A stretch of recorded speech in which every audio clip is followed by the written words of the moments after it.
alors aujourd'hui on se retrouve pour une nouvelle vidéo et aujourd'hui on se retrouve pour l'anime de Boruto, cette fois-ci sur l'épisode 159 qui s'intitule Les cellules d'Hashirama et c'est vraiment un titre qui donne envie justement de voir cet épisode. Donc comme je le rappelle, ce sont pas vraiment des HS les épisodes dans ce moment puisque ça parle justement de la trame principale, des choses qu'on n'a pas pu voir justement dans le scan.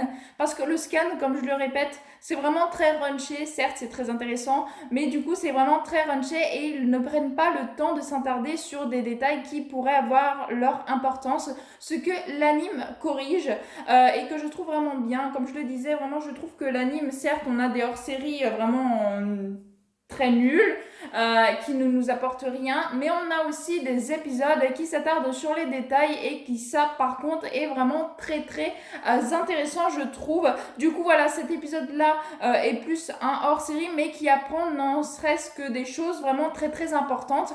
Et donc on commence l'épisode justement avec Boruto, Sarada, Mitsuki, Konohamaru, Mugino et justement Anata qui est la personne justement qui le recherchait, le fiancé de Miya.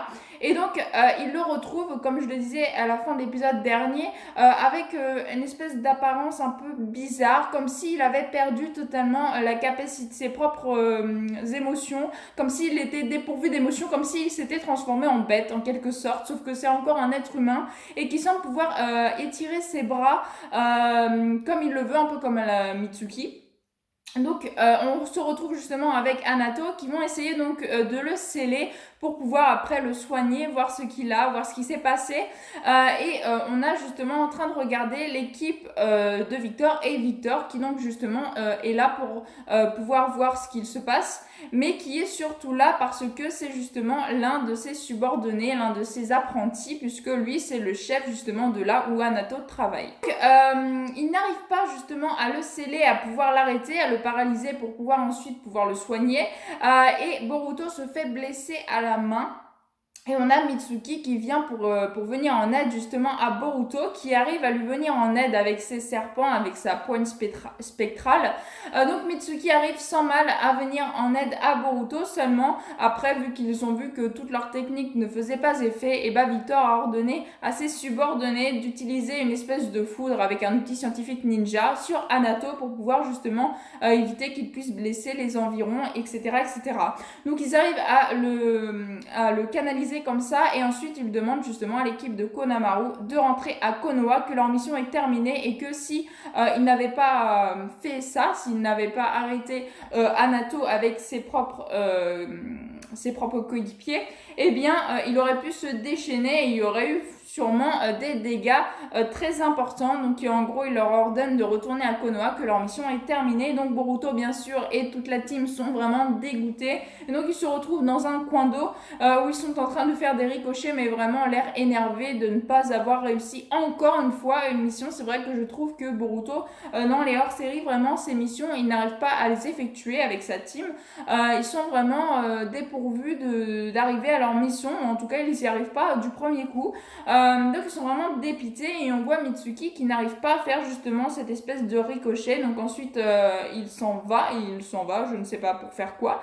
Il semble perturbé mais il s'en va et donc il laisse Boruto et Sarada seuls quelques minutes et on a Mugino et Konohamaru qui viennent avec Sarada pour dire à Boruto que Mitsuki a fait un malaise, Mitsuki est mal en point.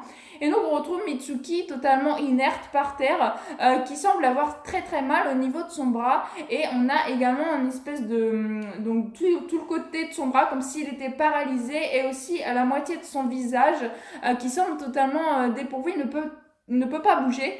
Donc on a Boruto bien sûr qui le porte sur son dos et Mugino qui révèle qu'il y a un médecin pas très loin, donc il faut l'emmener là-bas le plus vite possible pour pouvoir le faire ausculter. On découvre une femme médecin qui visiblement était auparavant un ninja mais qu'elle a trouvé refuge en plein milieu d'une plaine et qui justement a mis son bureau de médecin ici, qui est en train donc d'ausculter, donc qui voit d'abord Boruto et qui voit que donc il s'est fait blesser juste avant l'intervention de Mitsuki au combat. Il s'était fait blesser vraiment très brièvement, mais il s'était fait blesser à sa main, et donc elle lui prend son bras. Elle a l'air d'avoir envie qu'il souffre, donc elle jubile du fait que Boruto est en train de gueuler, et après qu'elle ait et elle lui ait fait un espèce de pincement à sa main, et bien Sarada lui dit de regarder sa main, qu'il est totalement guéri, il n'a plus du tout aucune blessure sur sa main.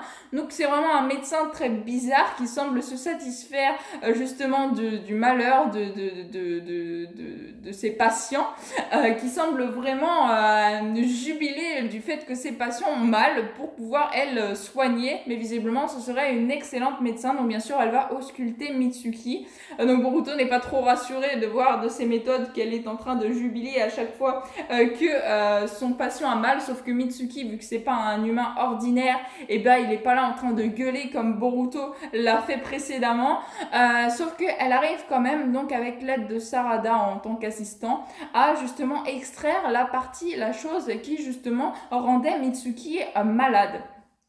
Et donc cette chose, on va apprendre que c'est un bout de bois bien particulier, puisque c'est un bout de bois de Mokuton, et que le Mokuton est vraiment une technique du premier Hokage de Hashirama, et qui justement n'était pas compatible avec les cellules de Mitsuki. Donc elle a appris bien sûr que Mitsuki n'était pas un être humain ordinaire, et que grâce à ses défenses immunitaires hors du commun, vu que c'est pas un être humain à part entière, eh bien il a pu justement résister à cette implantation du Mokuton. Donc le Mokuton, comment il l'a eu? Il l'a eu justement parce que sa poigne de serpent spectral, quand il a réussi à aider Boruto, il a mordu justement le bras d'Anato, et justement c'est à ce moment-là qu'il a pu ingurgiter justement cette espèce de morceau de bois de Mokuton, des cellules donc de Hashirama.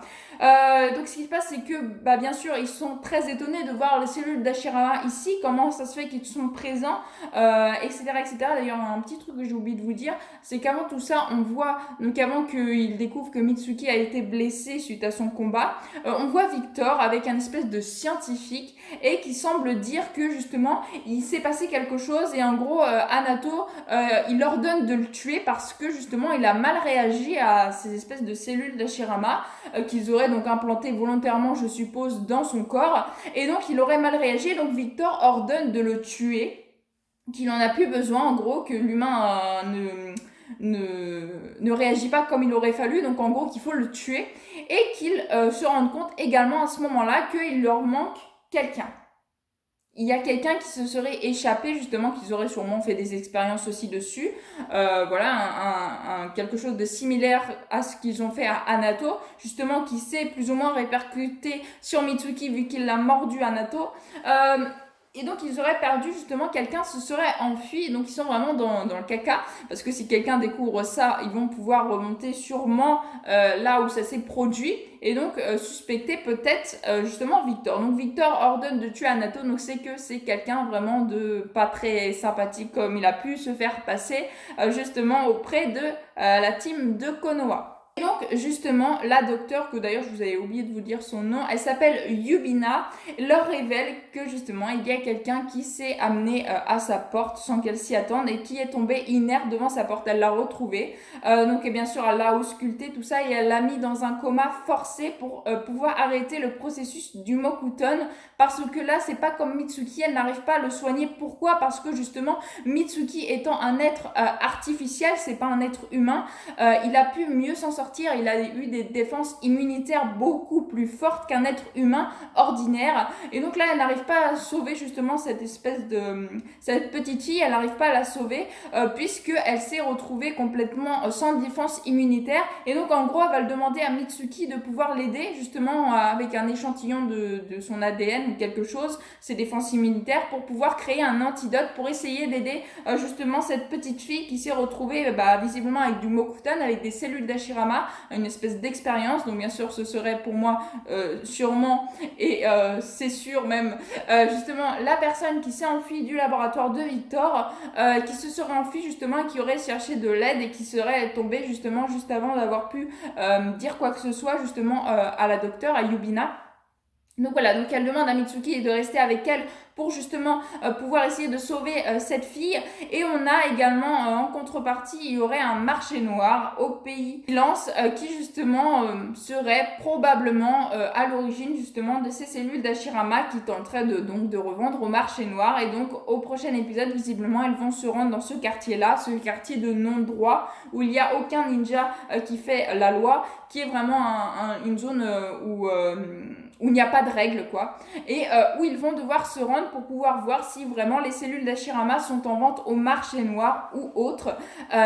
Donc voilà, on verra ça au prochain épisode. L'épisode se termine comme ça et franchement, c'était un épisode plutôt très intéressant. Alors certes, on a appris pas mal de choses quand même. On a appris déjà que Victor n'était pas si gentil qu'il n'y paraissait. Comme je vous l'ai dit, c'est un membre de Kara, donc forcément, je savais qu'il n'était pas gentil. Mais tout ça, on ne le savait pas dans le scan, je vous dis pas ce qui se passe après, mais on avait vu Victor dans le scan, mais on l'avait pas vu plus que ça. Que là vraiment on s'attarde justement sur ce que Victor a pu faire justement au sein de Kara, je suppose, donc là avec son laboratoire, qui semblerait donc faire des expériences sur les humains avec le Mokuton, les cellules d'Ashirama, etc., etc. Donc voilà, tout ça on ne savait pas, et ça fait plaisir puisque c'est vraiment très très intéressant. On a appris donc que Mitsuki bien sûr a pu résister puisque ce n'est pas un être humain ordinaire et qui va peut-être, on espère, pouvoir sauver justement cette petite fille qui s'est rendue justement au domicile médical de Yubina. Et on a également Anato. Victor a ordonné de le tuer. Est-ce que les ninjas de Konoha, est-ce que Boruto et les autres vont arriver à temps pour pouvoir le sauver? Parce que là, visiblement, ils vont continuer leur mission finalement. Ils vont pas rentrer en Konoha. Donc voilà, vraiment très très très intéressant, très très bon épisode. J'ai trouvé vraiment très très bien. Voilà, c'est à peu près tout ce que j'ai à vous dire sur ce petit épisode qui était, ma foi plutôt très intéressant. Donc voilà, dites-moi ce que vous en pensez dans les commentaires. En tout cas, j'espère que vous aurez passé un bon moment en ma compagnie. Si vous avez aimé, n'hésitez pas à liker, à commenter, à partager et à vous abonner. Ça ferait vraiment très très plaisir. Je vous souhaite une excellente fin de journée. Portez-vous bien et moi je vous dis à la prochaine. Ciao ciao.